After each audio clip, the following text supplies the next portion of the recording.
Mic पकड़ के जोर जोर से चीखेंगे और चिल्लाएंगे, रोजेदार भाइयों उठिए, माँ बहनों उठिए, सहरी बनाइए, लोगों सहरी कर लीजिए, सहरी का टाइम खत्म होने में 1 घंटा बाकी है। फिर 10 मिनट बाद चिल्लाएंगे, 50 मिनट बाकी है, नज़म पढ़ेंगे, नात पढ़ेंगे, हम्द पढ़ेंगे।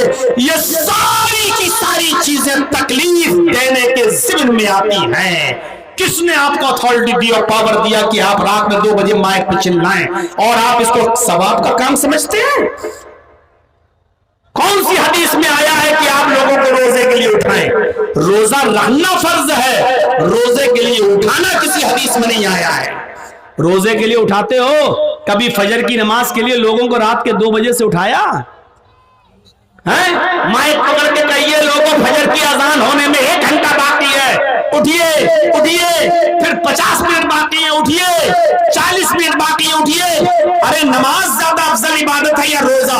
आप भी कहेंगे नमाज, नमाज के लिए तो आपने कभी नहीं उठाया, फिर रोजे के लिए आप उठाएंगे? और माफ कीजिएगा, सबके ऊपर रोजा फर्ज नहीं होता है। आप रोजेदारों को उठा रहे हैं ना, लेकिन वो बूढ़ा आदमी भी आपके चीखने और चिल्लाने से नींद में डिस्टर्ब हो जाता है उसकी, जिसके ऊपर रोजा है ही नहीं, इतना बूढ़ा हो चुका है कि वो रोजा रख ही नहीं सकता है। डॉक्टरों ने रोजा रखना मना कर दिया, 90 साल की उम्र है, अब वो रोजा नहीं रख सकता है, फिदिया देगा, एक मिस्कीन को खाना खिलाएगा, उसके ऊपर बस यही है। अब आप रोजे के लिए उठा रहे हैं तो वो भी उठ रहा है।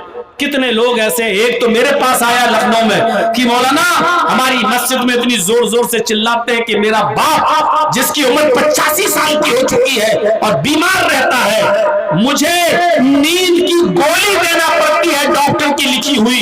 जब रात के 10 बजे हम उसको नींद की गोली देते हैं तब उसको नींद आती है। मैंने उसका पर्चा देखा, डॉक्टर ने उसकी नींद की गोली में डिप्रान 10 mg लिखा हुआ था। 5 mg की खाने पर नींद नहीं आती थी, डिप्रान 10 mg की लेता है, ये खाकर उसको नींद आ रही है।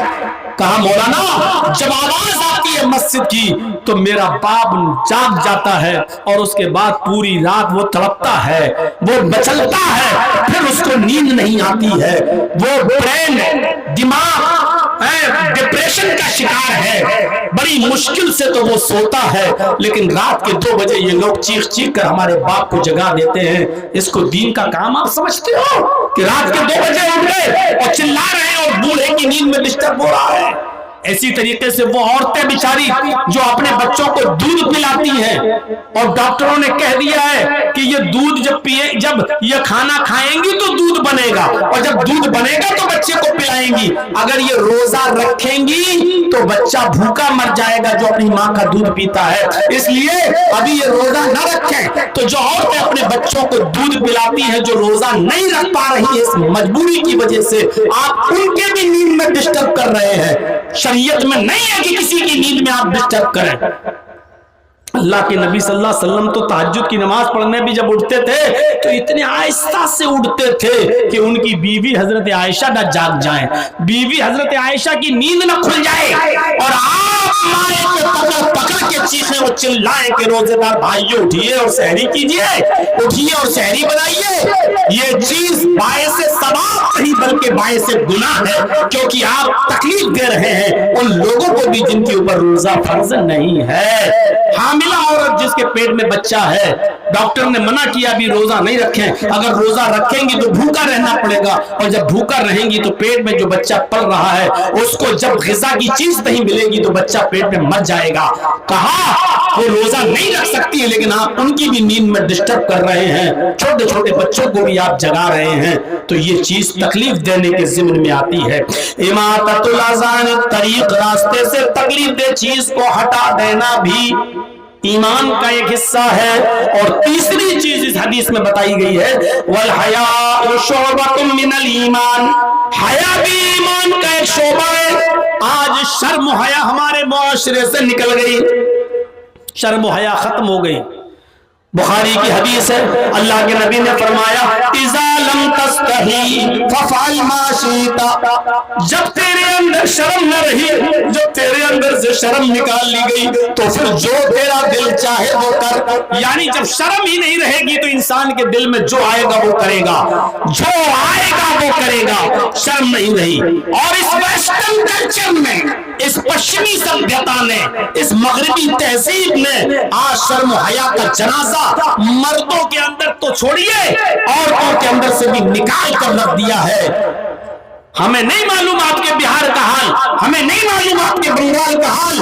आइए हमारे उत्तर प्रदेश की तरफ और लखनऊ की सरजमीन पर बड़े बड़े हाजी, बड़े बड़े नमाजी, बड़े बड़े कारी, बड़े बड़े हाफिज, बड़े बड़े मुल्ला और मौलवियों की लड़कियां इंस्टाग्राम पर रील बना रही हैं, सर से दुपट्टे उतर चुके हैं, स्कर्ट पहनकर और शॉर्ट कपड़ों में रील बनाती है, वो भी बेहयाई के साथ और यानियत के साथ, और नंगी नंगी रील बनाती हैं, बेहुदा रील बना रही है। और जब हाजियों, नमाजियों, मुल्ला और मौलवियों की लड़कियों का ये हाल है, तो फिर बड़े बड़े अमीरों की लड़कियों का हाल क्या होगा, अमीर जादियों का हाल क्या होगा, मॉडर्न कल्चर में पलने वाली लड़कियों का हाल क्या होगा। वेस्टर्न कल्चर ने, पश्चिमी सभ्यता ने, मगरबी तहजीब ने आज हमारी लड़कियों को इतना बेशरम बना दिया है, तसव्वुर करें आप।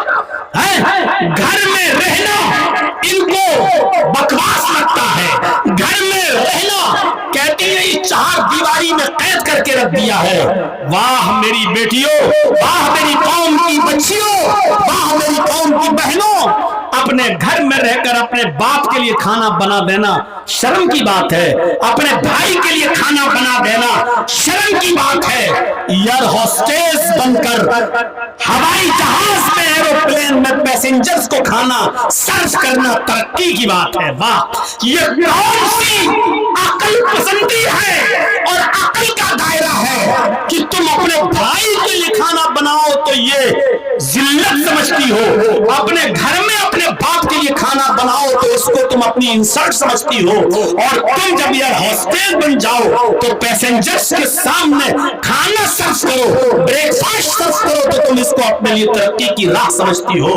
अपने घर में अपने भाई और बहनों के कपड़े धुल देना और साफ कर देने को तुम अपने लिए शर्म समझती हो, और हॉस्पिटल में नर्स का काम करके मरीजों का जख्म साफ कर देना और दूसरों के कपड़ों को धुल देना, इसको तुम अपने लिए काबिल फख्र समझती हो। इस वेस्टर्न कल्चर ने हमारी माँ बहनों की अक्लों पर कैसा डाका डाला है।